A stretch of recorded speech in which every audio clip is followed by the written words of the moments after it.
Day 2। আজকে আমি সকালবেলা উঠে আমি আমার ফার্স্ট মিল কমপ্লিট করি, যেখানে ছিল ছাতু, দুধ আর কলা। তারপরে আমি আমার বাড়ির কাজ করি, যেখানে আমি কম্বল টম্বল এবং বিছনা পিছনা গুছিয়ে নিই, যাতে দিনটাও বেশ ভালোই যায় এবং সময়টাও কেটে যায় তাড়াতাড়ি। তারপর নিয়ে আমি আমার সেকেন্ড মিল, যেখানে ছিল ডালিয়া এবং দুটো ডিম।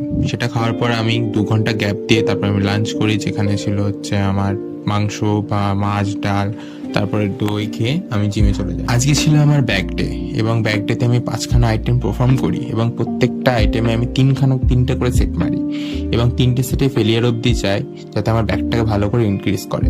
দেন আমি পজি দিই। পজিও একটা ব্যায়ামের মধ্যে পড়ে। পজি হয়ে গেলে আমি আমার ফেভারিট জিনিস খাই, যেটা হচ্ছে হয়ে প্রোটিন। তারপরে বাড়ি গিয়ে আমি আমার ফোর্থ মিলটা নিই, যেখানে ছিল স্যান্ডউইচ, এবং স্যান্ডউইচ খাওয়ার 2 ঘন্টা পর আমি আমার ফিফথ মিলটাও নিই, যেখানে ছিল চিকেন এবং পরোটা। এই দুটো খেয়ে আজকে আমি আমার দিনটা শেষ করি।